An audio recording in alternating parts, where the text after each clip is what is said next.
All right, welcome back to MVP 210. And so today let's talk about David Benavidez and his big win this past Saturday against Andrade. First of all, we did call it maybe a month ago or so where we had talked about that Andrade couldn't take the punch, couldn't take David Benavidez's big punch. I have picked David Benavidez based on that. Andrade hadn't been tested by anybody who can hit as hard as Benavidez could. I know he has good boxing skills, but basically the guys he was fighting were not up to par. So that fight showed all that. He did start off good. I'm talking about Andrade. The first round was good. Second round continued it.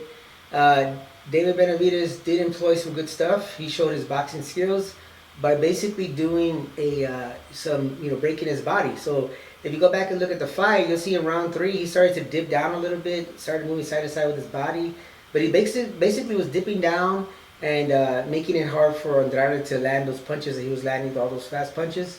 So I got to give credit to David Benavidez. He changed his plan a little bit based on his opponent, and that's when he totally broke him down. The third round, he totally broke down Andrade.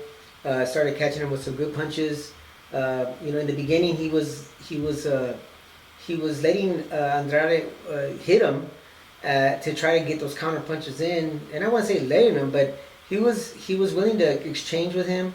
Andrade did real good about in and out, so it was a little hard for David Benavidez to catch him.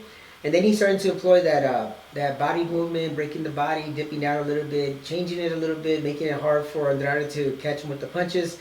And Benavidez was able to catch Andrade with his punches, basically some good left hooks, some power right hands, and started breaking him down. He did throw, I saw at least a couple of good straight right hands to the body. One for sure that caught Andrade on the ropes and really hurt him.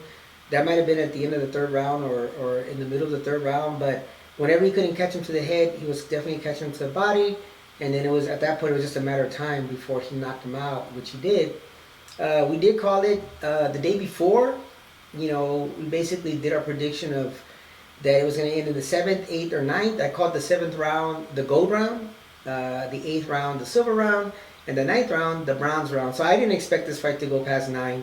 I didn't expect it to go past 7, to be honest with you.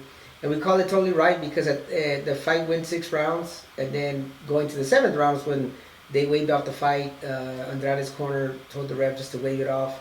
And so we were correct. 7th round knockout. I mean, for whatever that's worth, it's worth, right? But all congratulations to David Benavidez for doing some boxing, showing his skills, showing that he could take a punch to give a punch.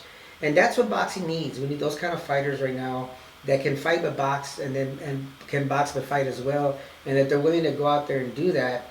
We haven't always seen that here from the local prospects or the guys who are supposed to be the new face of boxing.